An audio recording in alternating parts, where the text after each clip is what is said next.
আহো বাতিজা আহো, ইউনুস কাকু কি জিনিস তোমরা এখনো বুঝবার। ইনকিলাব মঞ্চের মুখপাত্র ওসমান হাদি হত্যায় মিরপুরের সাবেক কাউন্সিলর যুবলীগ নেতা তাইজুল ইসলাম চৌধুরীকে গ্রেফতার করেছে পুলিশ। রাজনৈতিক প্রতিহিংসা থেকেই এই হত্যাকাণ্ড। ইনকিলাব মঞ্চের মুখপাত্র শহীদ শরীফ ওসমান বিন হাদি হত্যাকাণ্ডের ঘটনায় মিরপুরের সাবেক ওয়ার্ড কাউন্সিলর ও যুবলীগ নেতা তাইজুল ইসলাম চৌধুরীকে আটক করা হয়েছে। রাতে পুলিশের বিভিন্ন ইউনিট থেকে তাদের আটক করে ঢাকা মহানগর গোয়েন্দা পুলিশের কাছে হস্তান্তর করা হয়।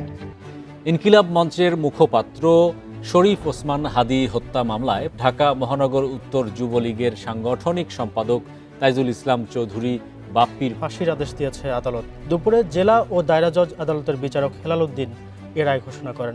দর্শক, ব্রেকিং নিউজ। বাংলাদেশ ইস্যু নিয়ে চীন এবং পাকিস্তানের ভিতরে আলোচনা হয়েছে এবং বাংলাদেশকে রক্ষায় চীন এবং পাকিস্তান ঐক্যবদ্ধ হয়েছে, যে কোনো মূল্যে হোক বাংলাদেশ রক্ষা করতে হবে। কিন্তু প্রশ্ন হচ্ছে যে হঠাৎ করে বাংলাদেশ বিষয়ে চীন এবং পাকিস্তানের এই বৈঠকে বসতে হলো কেন?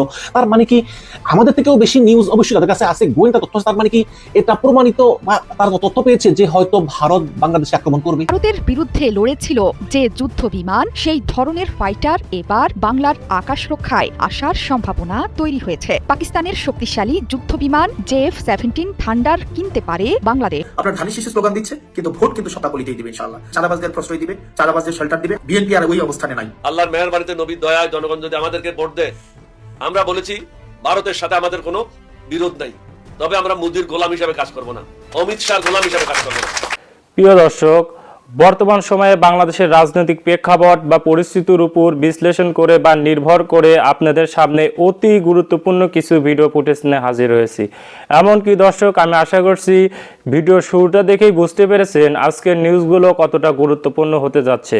তো প্রিয় দর্শক, যারা ভিডিওটি অন করেছেন তারা ভিডিওটি না টেনে সম্পূর্ণ মনোযোগ সহকারে দেখবেন, তাহলেই বুঝতে পারবেন আজকের ভিডিওর মূল রহস্য বা আসল ঘটনাগুলো। তো প্রিয় দর্শক, আমি আর বেশি কথা বাড়াতে চাই না, চলুন দেখে আসি সেই আজকের কাঙ্ক্ষিত ভিডিওগুলো। তবে তার আগে বলি, যারা এখন এই চ্যানেলটি সাবস্ক্রাইব করেননি তারা সাবস্ক্রাইব করে পাশে থাকা বেল আইকনটি বাজিয়ে দেবেন, আর যারা ইতিমধ্যে চ্যানেলটি সাবস্ক্রাইব করে রেখেছেন তাদেরকে অসংখ্য ধন্যবাদ। তো চলুন দর্শক, আমরা একটা লাইক দিয়ে ধারাবাহিকভাবে ভিডিওর সকল বিস্তারিত আলোচনা দেখে আসি। Breaking news. বাংলাদেশ ইস্যু নিয়ে চীন এবং পাকিস্তানের ভিতরে আলোচনা হয়েছে এবং বাংলাদেশকে রক্ষায় চীন এবং পাকিস্তান ঐক্যবদ্ধ হয়েছে, যে কোনো মূল্যে হোক বাংলাদেশ রক্ষা করতে হবে। কিন্তু প্রশ্ন হচ্ছে যে হঠাৎ করে বাংলাদেশ বিষয়ে চীন এবং পাকিস্তানের এই বৈঠকে বসতে হলো কেন? তার মানে কি আমাদের থেকেও বেশি নিউজ অবশ্যই তাদের কাছে আছে, গোয়েন্দা তথ্য। তার মানে কি এটা প্রমাণিত বা তার তথ্য পেয়েছে যে হয়তো ভারত বাংলাদেশে আক্রমণ করবে? এই কারণে চীন পাকিস্তান জরুরি ভিত্তিতে মিটিং এ বসে তারা সিদ্ধান্ত নিয়েছে যে এই অঞ্চলে ভারতকে দাদাগিরি করতে দেওয়া যাবে না। এবং এই ধরনের একটা নিউজ দিয়েছে খোদ ভারতেরই পত্রিকা, যেখানে বলতেছে যে ভারত নিজেই আসলে শঙ্কায় আছে। দেখুন, মুস্তাফিজকে বাদ দেওয়াকে কেন্দ্র করে যেটা হয়েছে আপনারা সবই জানেন যে মুস্তাফিজকে IPL থেকে বাদ দিয়েছে, বিনিময়ে বাংলাদেশ বলেছে তারা বিশ্বকাপের যে টিম সেটা তারা ভারতে পাঠাবে না। এবং এরপরেই কিন্তু ভারত নড়ে চড়ে বসেছে এবং ভারত বুঝতে পেরেছে যে এই মুস্তাফিজের 9 কোটি টাকা সেভ করতে গিয়ে আমাদের প্রায় 100 কোটি টাকা নষ্ট হয়ে যাচ্ছে, ম্যাচগুলো হবে না, ম্যাচের প্রস্তুতি, ওই দিনে টিকিট বিক্রি, IPL সত্তর টেলিভিশন দেখাবে না বাংলাদেশে, সবকিছু মিলিয়ে ভারত একটা বিশাল ধরা খেলো। কিন্তু অবশ্যই এইসব ধরায় মানে 100 কোটি 200 কোটি টাকা এইসব মানে বাংলাদেশ ভারতের সব দেশের মতো দেশে কি আসে যায়, তাই না? কিন্তু কথা হচ্ছে যে প্রেস্টিজ ইস্যু, যে তুমি আমার দেশের খেলোয়াড়কে IPL থেকে বিনা কারণে বিনা দোষে বাদ দিলা, আমি কিছু করে বসে থাকবো না। গোলামির দিন শেষ, ওই গোলামির দিন হাসিনার সঙ্গে পালিয়ে গিয়েছে 5ই আগস্ট। এবং তারপরে বিভিন্ন জায়গায় হুমকি ধামকি, এবং আপনারা জানেন যে গত পরশুদিন মার্কিন যুক্তরাষ্ট্র ভেনিজুয়েলার রাজধানী কারাকাস আক্রমণ চালিয়ে একদম খোদ প্রেসিডেন্টকে প্রাসাদ থেকে তুলে নিয়ে আমেরিকায় বিচার করা হচ্ছে এবং সমস্ত বিশ্ব হতবাক। এবং এই ঘটনায় পুরো আন্তর্জাতিক আইনের লঙ্ঘন হচ্ছে, বা যেহেতু কাজটা আমেরিকা করেছে কাজেই সবাই নিন্দা জানিয়ে চুপ করে আছে, এছাড়া করার কি? এখন এই যখন অবস্থা, তখন অনেক জায়গায় আর্টিফিশিয়াল ইন্টেলিজেন্স AI দিয়ে ছবি বানিয়ে দেখাচ্ছে যে ডক্টর ইউনুস ভারতের বায়ুসেনাদের হাতে বন্দী, 2 জন 2 পাশে হাত দিয়ে ধরে রেখেছে। মানে এটা AI দিয়ে তৈরি করা, এবং এগুলো কিন্তু ভারতের উগ্র হিন্দুবাদীরা খুব শেয়ার করতেছে, হতেও পারে, অনেকে চিন্তা করতেছে।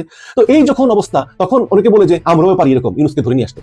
এই আমেরিকা যেমন ওই কারাকাসে গিয়ে মাদুরাকে ধরে নিয়ে আসতে বিচার জন্য, আমরাও এরকম ধরে নিয়ে আসবো, এসে দিল্লির কোর্টে বিচার করবো। কেন বিচার করবে? ওই হিন্দুদের বিরুদ্ধে সহিংসতা। আচ্ছা, একটা কথা বলি, বাংলাদেশে 100%-এর ভিতরে 90% মুসলমান, 10% হিন্দু। তাহলে যদি বাংলাদেশে 10 জন লোক মারা যায়, তার ভিতরে একজন তো হিন্দু থাকে, তাই না?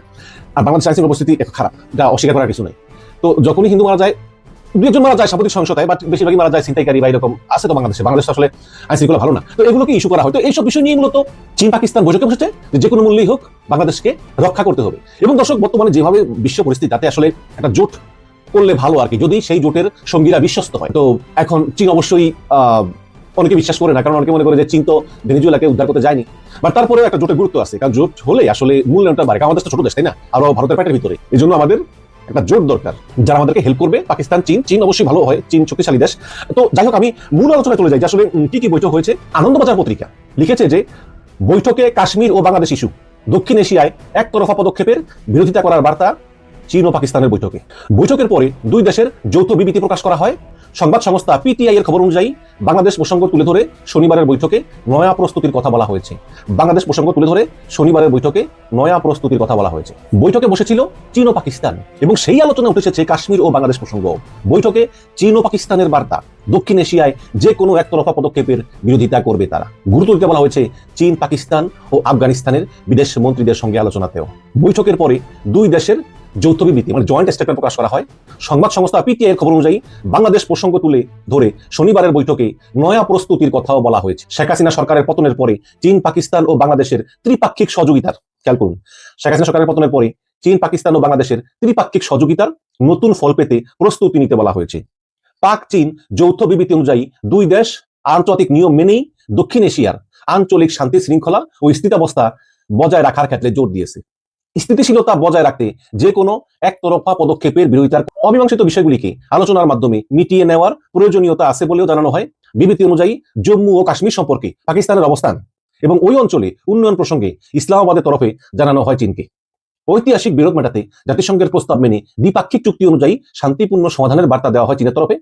বিবৃতিতে সিন্ধু জলশক্তি ও ভারতের কথা উল্লেখ না থাকলেও আন্তঃসীমান্ত সম্পদ নিয়ে আন্তর্জাতিক চাহিদার পূরণের জন্য দুই দেশের সমঝোতা ইত্যাদির কথা বলা হয়। এবং দেখেন, তাইওয়ান, তিব্বতের জিজাং, হংকং এবং দক্ষিণ চীন সাগর ইস্যুতে চীনের অবিচ্ছেদ্য অংশ দাবি করে বেইজিং এর পাশে দাঁড়িয়েছে পাকিস্তান। পাকিস্তান কিন্তু এখন এই চীন এবং আমেরিকা দুজনকে পক্ষে রাখতেছে। ট্রাম্পকে বলছে আমি তোমাকে আমার বিপুল খনিজ সম্পদ দেবো, আর চীন তো আগে থেকেই আছে। আমরা জানি যে সাম্প্রতিক সময় পাকিস্তান আফগানিস্তানের মধ্যে একটা বিরোধ চলতেছে, মাঝে মধ্যে যুদ্ধ হয়। তো এই কারণে আর কি চীন উদ্যোগ নিয়েছে এটাকে একটু করার, আর কি এটাকে শীতল করার উদ্যোগ নিয়েছে। দর্শক, অবশ্যই এটা ভালো উদ্যোগ, কারণ পরাশক্তিগুলো এখন যে কোনো সময় যে কোনো কিছু করে বসতে পারে। কারণ 2022 সালে রাশিয়া ইউক্রেনে হামলা চালালো, বা এই 2026 সালে ট্রাম্প ভেনেজুয়েলায় হামলা চালালো, তার মানে হচ্ছে বৈশ্বিক যে অর্ডারটা এটা ভেঙে পড়েছে। এখন যে কেউ ইচ্ছা করলে যে কিছু করতে পারে। আবার সেই স্নায়ু যুদ্ধের মতো পরিস্থিতি, আবার সেই মনস্তাত্ত্বিক লড়াইয়ের পরিণত হয়েছে। এখন ছোট দেশগুলো নিরাপদ নয়, আমাদের বাংলাদেশের মতো ছোট দেশগুলো নিরাপদ নয়। সুতরাং আমাদের এখন দরকার জোট। এখন এই যে নতুন চীন, পাকিস্তান, বাংলাদেশ জোট, এই জোটটা আসলে হওয়া উচিত। এবং ডক্টর ইউনূস আর অল্প কয়েকদিন আছে, মাসখানেক আছে বা তার একটু বেশি, তার উচিত আসলে উনি বিদায় নেওয়ার আগেই যাতে এই জোটটা তৈরি হয়, চুক্তি সই এবং কার্যকারিতা। আমি জানি না আসলে কতটুকু হবে, কারণ জোট তো আর তার ব্যাপার না, এখানে চীন জড়িত, পাকিস্তান জড়িত, আরো নানা বিষয় আছে। এবং এই জোটের কি আইন হবে, কি কারণ হবে, সব মিলিয়ে আমি জানি না আসলে তিনি পারবেন কিনা, বাট একটা জোট করার দরকার। এটা গেল একটা মত যে এই জোটটা করলে আসলে ছোট দেশগুলো ভালো থাকবে এবং ছোট দেশগুলোকে কখনো করতে পারবে না ভয়। বাট আরেকটা বিষয় আছে যে আসলে জোট না করাই ভালো, জোট করে খেপিয়ে তুললে আর আক্রমণ বেশি হয়। যেমন ইউক্রেন চেয়েছিল ন্যাটো জোটে যোগ দিতে, আমেরিকা বলছিল আসো আসো আসো, পরে রাশিয়া আক্রমণ করলো। এখন ইউক্রেনের পাশে আর কেউ নাই, ইউক্রেনের প্রেসিডেন্ট ভিক্ষা করতেছে দেশে দেশে করে। আর দ্বিতীয়ত এই যে ভেনেজুয়েলা, সে রাশিয়া এবং চীনের কাছে অনেক হেল্প পাইছিল, এবং ভেনেজুয়েলা কিন্তু এই চীনকে স্বল্প মূল্যে তেল দিত। চীনের কিন্তু খনিজ সম্পদ নাই, তেল দিত। আর ওই রাশিয়ার নিজের তেল আছে, সমস্যা নেই। রাশিয়া বা ইউক্রেন যুদ্ধে দুর্বল হয়ে গেছে। পরে যখন আমেরিকা আক্রমণ করলো তখন কিন্তু কেউই আসে নাই, চীন, রাশিয়া কেউই ভেনেজুয়েলাকে বাঁচাতে আসে নাই। তারা শুধু নিন্দা প্রস্তাব দিয়ে শেষ করেছে। এখন এমন চুক্তি আমাদের দরকার নাই যে যদি ভারত বাংলাদেশ আক্রমণ করে তাহলে ওই পাকিস্তান এবং চীন নিন্দা জানিয়ে শেষ করবে, এমন দরকার নেই। আবার আরেকটা কথা আছে, যেমন চীন, পাকিস্তান, বাংলাদেশ যদি একটা জোট করে যে একটা দেশ আক্রান্ত হলে অন্য দুইটা দেশ এগিয়ে আসবে হেল্প করার জন্য। এখন মনে করেন কাশ্মীরের এখান দিয়ে পাকিস্তান ও ভারত যুদ্ধ বেজে গেল, এখন বাংলাদেশ কি যাবে সেখানে ভারতের সঙ্গে যুদ্ধ করতে? আমার তো মনে হয় ঠিক হবে না। রাজনৈতিক প্রতিহিংসার কারণেই খুন করা হয়েছিল ইনকিলাব মঞ্চের মুখপাত্র শরীফ ওসমান হাদিকে, আর তাকে হত্যার নির্দেশ দিয়েছিলেন যুবলীগ নেতা ও মিরপুরের ওয়ার্ড কাউন্সিলর তাইজুল ইসলাম চৌধুরী বাপ্পি। আলোচিত এই হত্যাকাণ্ডের সঙ্গে প্রত্যক্ষ ও পরোক্ষভাবে জড়িত ছিলেন ফয়সাল করিম মাসুদ সহ 17 জন। মঙ্গলবার 6 জানুয়ারি হাদি হত্যা মামলার অভিযোগপত্র আদালতে জমা দেওয়ার পর মিন্টো রোডের ডিএমপি মিডিয়া সেন্টারে এক সংবাদ সম্মেলনে এসব তথ্য জানান ডিবির অতিরিক্ত কমিশনার মোহাম্মদ শফিকুল ইসলাম।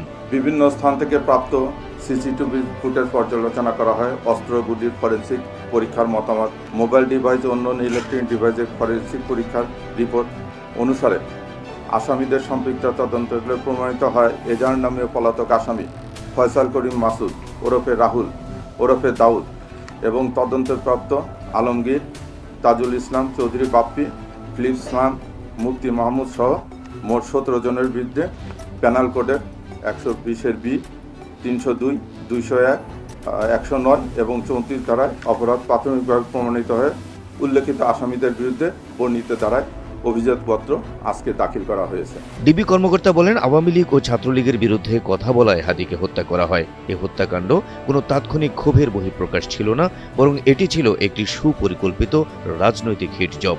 এক প্রশ্নের জবাবে ডিবি কর্মকর্তা শফিকুল ইসলাম বলেন, শরীফ ওসমান বিন হাদি নতুন ধারার রাজনীতি শুরু করেছিলেন। সেই রাজনীতির কারণেই ঢাকা মহানগর উত্তর যুবলীগের সাংগঠনিক সম্পাদক ও মিরপুর এলাকার সাবেক ওয়ার্ড কাউন্সিলর তাইজুল ইসলাম চৌধুরী বাপ্পির নির্দেশনা ও পরিকল্পনায় ওসমান বিন হাদিকে গুলি করে হত্যা করা হয়। হাদি হত্যা মামলার আসামি এবং গুলিবর্ষণকারী হিসেবে চিহ্নিত ফয়সল করিম ছাত্রলীগের সাবেক নেতা ও তার সহযোগী আলমগীর আদাবর থানা যুবলীগের কর্মী। তিনি ইনকিলাব মঞ্চের মুখপাত্র হিসেবে ভিন্নধর্মী রাজনৈতিক ধারার সূচনা করেন। বিভিন্ন সময়ে কার্যক্রম নিষিদ্ধ আওয়ামী লীগ ও নিষিদ্ধ ঘোষিত ছাত্রলীগ সংগঠনের বিগত দিনের কার্যকলাপ সম্পর্কে তিনি সভা সমাবেশ, ইলেকট্রনিক ও সোশ্যাল মিডিয়ায় বিভিন্ন রকম সমালোচনামূলক জোরালো বক্তব্য প্রদান করেন। তার এই বক্তব্যে নিষিদ্ধ ঘোষিত ছাত্রলীগে তার সংগঠনের নেতাকর্মীরা ক্ষুব্ধ হয়। আপনারা জানেন, ভিকটিমকে গুলি করা এজার নাম পলাতক আসামি ফয়সাল করিম মাসুদ ওরফে রাহুল ওরফে দাউদ নিষিদ্ধ ঘোষিত ছাত্রলীগের রাজনীতির সাথে জড়িত ছিলেন।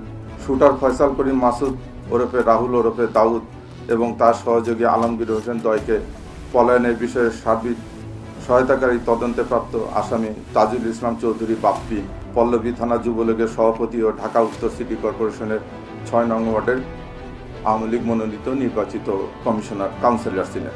কাজে আসামিদের রাজনৈতিক পরিচয়, ভিকটিমের পূর্ববর্তী বিভিন্ন রাজনৈতিক বক্তব্য থেকে তদন্তে প্রকাশ পায় যে রাজনৈতিক প্রতিহিংসার কারণে শরীফ ওসমান হাদি ওরফে ওসমান গনিকে গুলি করে হত্যা করা হয়। ডিবি কর্মকর্তা বলেন, হাদি হত্যার ঘটনায় গুলিবর্ষণকারী ফয়সাল করিমের ভগ্নিপতি এবং ফিলিপ নামে একজন পলাতক আছেন। এই মামলায় পলাতক ফয়সাল করিম মাসুদ সহ ১৭ জনের বিরুদ্ধে চার্জশিট জমা দেওয়া হয়েছে। এদের মধ্যে ১২ জনকে গ্রেপ্তার করা হয়েছে। সম্প্রতি একাধিক ভিডিও বার্তায় নিজেকে নির্দোষ বলে দাবি করেছেন হাদি হত্যাকাণ্ডের প্রধান অভিযুক্ত ফয়সাল করিম মাসুদ। এ বিষয়ে সাংবাদিকদের প্রশ্নের জবাবে ডিবি কর্মকর্তা শফিকুল ইসলাম বলেন, ভিডিও বার্তা দিতেই পারে, কিন্তু তার বিরুদ্ধে জড়িত থাকার প্রমাণ পাওয়া গেছে। প্রিয় দর্শক, আমি আশা করছি ভিডিওটি সম্পূর্ণ মনোযোগ সহকারে দেখেছেন। সেই সাথে ভিডিও সম্পর্কিত কোনো তথ্য বা মতামত থাকলে কমেন্ট বক্সে জানিয়ে যাবেন। আজকের মতন এখানে শেষ করছি। ফিরে আসছি আগামী দিনে নতুন একটি টপিক নিয়ে। সে পর্যন্ত সবাই ভালো থাকবেন। আল্লাহ হাফেজ।